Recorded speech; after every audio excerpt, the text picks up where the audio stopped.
The one reason to claim Social Security at 62 that no one ever talks about. I've had 3 people email me this in the last couple of days from Motley Fool. Dan Kaplinger has written it. And let's take a look at Dan, TMF, the Motley Fool, Gallagher. Okay. Galaga, remember that video game?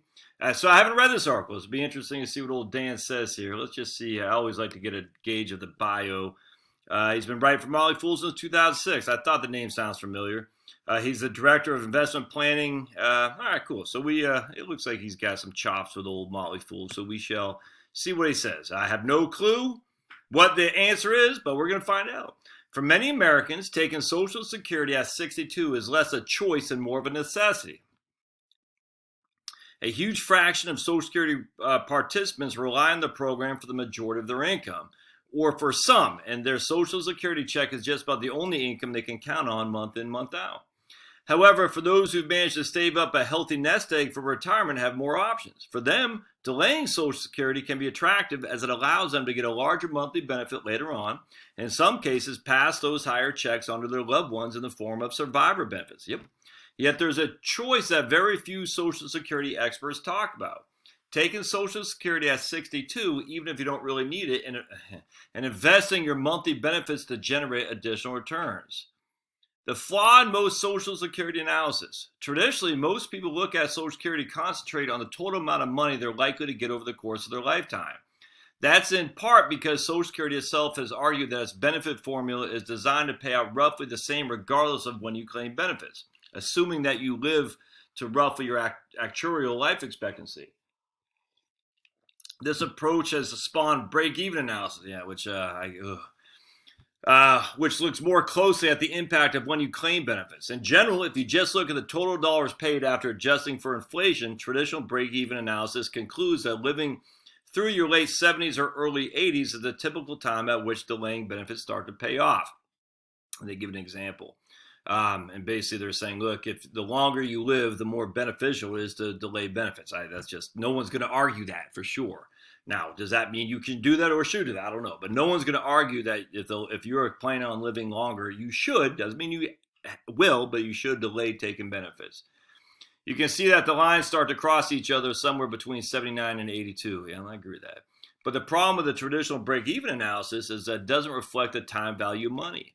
That might not matter so much for many retirees who need to spend their Social Security as soon as they get it. But for those who can invest the benefit checks, the time value of money makes a huge difference because investing benefit early provides a longer time horizon for investment growth. I hear old Pablo doing something back there.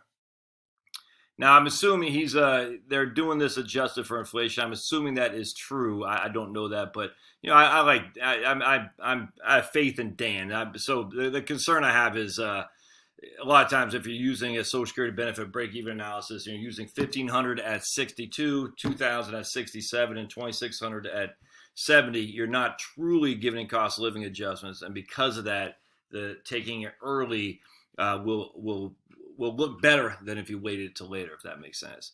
All right.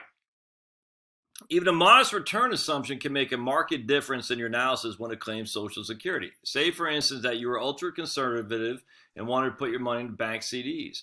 Right now, you can get long-term CDs paying around 2% in annual interest. If you do that, here's what happens to the graph above. And here they got break even. Let's see. We got purple is start at 70. Well, you can see the break-even dates move out a little bit to 84, basically, with the earliest coming around 81 and the latest coming around 84. Put in more ambitious goals and things get even more exciting. Here's a graph for 7% annual rate of return. The lines start to converge around age 100, but they haven't yet touched. So he's basically saying if you take it at 62 and get 7% rate of return, they'll never break even. You'll always be better off. Claiming early gives you a sustained lead. We're going to run some numbers on that. The graphs might convince you that claiming early is the way to go, but there are many more things to look about. Taxation of Social Security and forfeiture due to working before full retirement age can reduce what you actually receive. If spouse or children will collect survivor benefits, I completely agree with that.